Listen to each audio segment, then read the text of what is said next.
तो दशहरा में तो हर घर में दशहरा की सुबह ना फाफड़ा जलेबी का नाश्ता तो होना तय है। तो फाफड़ा की रेसिपी तो मैंने पहले ही शेयर कर दी थी। तो अब ये इंस्टेंट जलेबी है, क्योंकि जलेबी के बिना फाफड़ा तो अधूरा रहता है ना। तो चलो, सिर्फ 5 मिनट में बनने वाली ये इंस्टेंट जलेबी जो खाने में बहुत ही टेस्टी लगती है और कुरकुरी लगती है, ये बनाते हैं। तो बनाना बहुत ही आसान है और बहुत ही फटाफट से बन जाती है। तो जलेबी लवर्स खास रेसिपी है, ज़रूर से ट्राई करना। तो देखो, फाफड़ा तो मैंने पहले ही ये शेयर कर चुकी थी। आपने अगर नहीं देखी है ना फाफड़ा की रेसिपी, तो मैं यहाँ पे डिस्क्रिप्शन बॉक्स में इसकी लिंक डाल दूंगी, या फिर आप चैनल में जाके पे उसकी रेसिपी देख सकते हो। तो पहले हमें बनानी है चाशनी।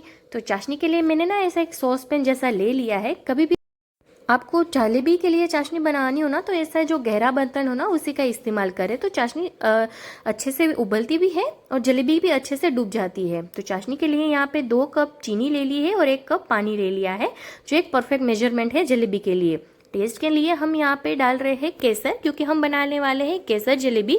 और यहाँ पे मैं कलर वगैरह का इस्तेमाल नहीं कर रही हूँ, तो आप उसमें अगर चाहो तो यहाँ पे कलर ऐड कर सकते हो, अगर आपके पास केसर नहीं है तो केसर डाल दिया है। और थोड़ा सा हल्का सा मैं यहाँ पे 1 चुटकी जितना इलायची का पाउडर ऐड कर रही हूँ। तो भाई चाशनी तो देखो उबलती रहेगी, तार वगैरह नहीं करना, एक उबाल ही लाना है। तो वो उबलती रहेगी, तब तक हम बना लेते हैं यहाँ पे जो है बेटर। तो वही कप से, जिस कप से मैंने चीनी मापी थी, उसी कप से मैं यहाँ पे 1 कप जितना ले रही हूँ जो है मैदा। और मैदे में हम थोड़ा सा क्रिस्पीनेस के लिए डालेंगे 1 टेबलस्पून जितना घी। तो हम ये इंस्टेंट जलेबी बना रहे हैं, खमीर वाला या फर्मेंटेशन वाला नहीं बना रहे हैं। तो उसके लिए एक हेल्पफुल रहेगा हमें इनो। तो एक पूरा जो पैकेट है ना, मैं वो इनो का यहाँ पे डाल चुकी हूँ। तो यहाँ पे बस 3 चीज़ें ही हमें डालनी है। यहाँ पे अगर आप चाहो तो इसमें भी बैटर में भी कलर ऐड कर सकते हो, पर मैं यहाँ क्योंकि चाशनी में ही मैंने जो है केसर ऐड कर दिया है कलर के लिए, तो यहाँ पे मैं अभी स्किप कर रही हूँ। तो बस हमें तीनों ही चीज़ों को अच्छे से मिलाना है, जैसे हम मोइन वगैरह को मिलाते हैं, बस वैसे ही मिला लेना है। और जो इनो का बबल है ना, वो उसको हमें हटाना है बेसिकली, क्योंकि हमें बस उसका कुरकुरापन लाने के लिए ही चाहिए। तो बबल हमें वैसे भी नहीं चाहिए, तो उसकी कोई चिंता नहीं है। और बैटर बनाने के लिए मैंने यहाँ पे जो है 1 कप जितना अभी पानी ले लिया है, पर यहाँ पे धीरे धीरे करके हम जितना पानी हमें यूज़ होगा ना, उतना पानी हम यूज़ करेंगे।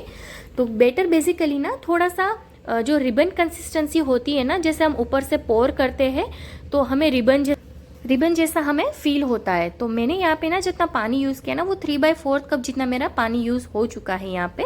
तो बैटर एकदम अच्छे से रेडी हो चुका है। और देखो, चाशनी में भी उबाल आ चुका है। तो चाशनी भी हमारी ये रेडी हो चुकी है, क्योंकि हमें यहाँ पे ना तार वगैरह की चाशनी नहीं बनानी है। और ज़्यादा अगर हम उबालेंगे तो वो जो चाशनी है ना, उसमें थोड़े से शुगर क्रिस्टल्स आ जाएंगे, तो ज़्यादा हमें उसको उबालना भी नहीं है। तो यहाँ पे चाशनी बन के रेडी है, बैटर बन के रेडी हो चुका है। तो यहाँ पे अभी मैं जो जलेबी है ना, वो शुद्ध देसी घी में बना रही हूँ। आप चाहो तो तेल में भी फ्राई कर सकते हो। तो जो है वो गर्म करने के लिए हमने रख दिया है।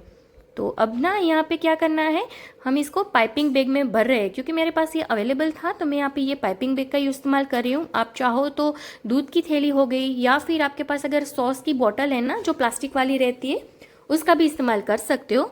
तो जो मैंने है ना यहाँ पे आधा बैटर अभी पोर कर लिया है इसमें। अगर आप बैटर की कंसिस्टेंसी देखो, ये एकदम रिबन जैसी दिख रही है, बहुत ज़्यादा पतली नहीं होनी चाहिए, वरना क्या होगा, जो हम जलेबी घी में डालेंगे या फिर तेल में डालेंगे फ्राई होने के लिए, तो वो मतलब बिखर जाएगी। वो बिखरना नहीं चाहिए, वो एक अलग कंसिस्टेंसी में एक ही साथ रहना चाहिए।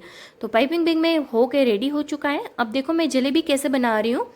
मैंने यहाँ पे करछी रख दी है और उसी के ऊपर मैं जलेबी बना रही हूँ, और उसको ना 2-3 सेकंड के लिए छोड़ दूंगी, और अपने आप ही वो ना करछी से निकल के अलग हो जाएगी।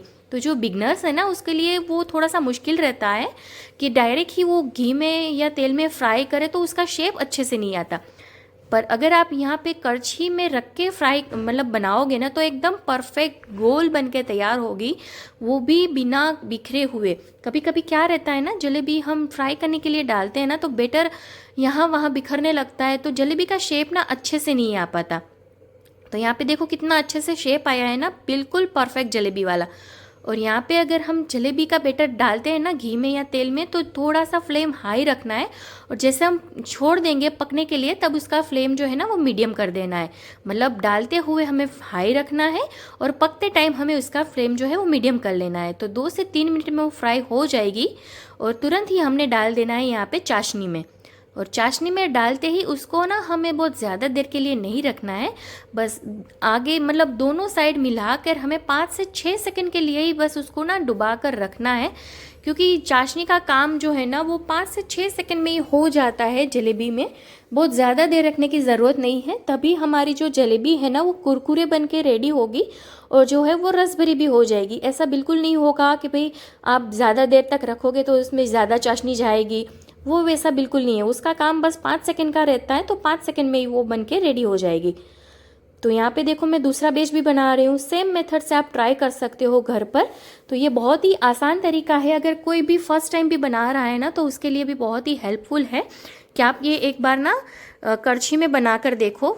साइज शेप आप अपने मन चाहे हिसाब से रख सकते हो, पर गोल गोल जो जलेबी है ना वो बहुत ही अच्छी दिखती है लुक में, खाने में।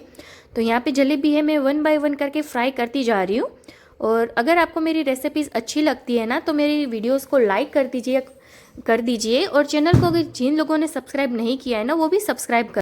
और आपको अगर ज़्यादा पसंद आती है तो अपने फ्रेंड्स और फैमिली के साथ शेयर भी कर सकते हो। और बेल आइकन को दबाना बिल्कुल ही ना भूलिए, क्योंकि उससे ना मेरी जो वीडियो पोस्ट होगी ना उसकी नोटिफिकेशन आपको तुरंत ही मिल जाएगी। तो चलिए जो है ना जलेबी मेरी बनती जा रही है, और आप चाहो ना तो किसी भी कढ़ाई में इसको फ्राई कर सकते हो, पर यहाँ पे मैंने घी में फ्राई किया, इसलिए मैंने बर्तन थोड़ा सा छोटा लिया था, छोटी कढ़ाई ली थी, इसलिए मेरी 2-2 करके ही जलेबी बन पा रही हैं। आप एक साथ में ना 4-5 जलेबी बनाकर रेडी कर सकते हो, पर बस बात यही ध्यान रखनी है कि आप दूसरा बैच जब भी फ्राई करो तो जो है ना घी या तेल का टेम्परेचर थोड़ा सा हाई करके उसको फ्राई करिए, तभी वो जलेबी है ना वो एकदम से ऊपर आएगी, तभी वो कुरकुरे बनेगी।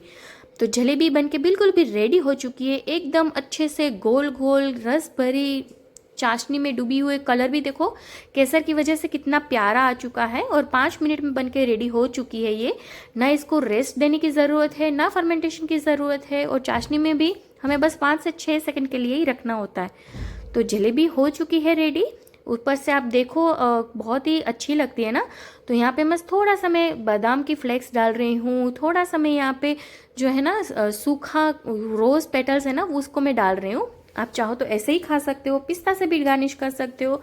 तो यहाँ पे जलेबी तैयार है। फाफड़ा भी मैंने रेसिपी पहले शेयर कर चुकी थी, तो फाफड़ा भी हो चुका था। तो इस दशहरा ना ज़रूर से फाफड़ा जलेबी की रेसिपी ट्राई करिएगा। बहुत ही इजी सी रेसिपी है, बहुत ही फटाफट से बन जाने वाली रेसिपी है।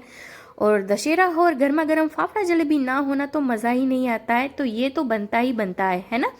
तो चलो मिलते हैं नेक्स्ट रेसिपी के साथ नेक्स्ट वीडियो में। तब तक आप ना आप लोग सब लोगों को दशहरा की हार्दिक हार्दिक शुभकामनाएं। तो मिलते हैं नेक्स्ट वीडियो में, तब तक बाय बाय, एंजॉय।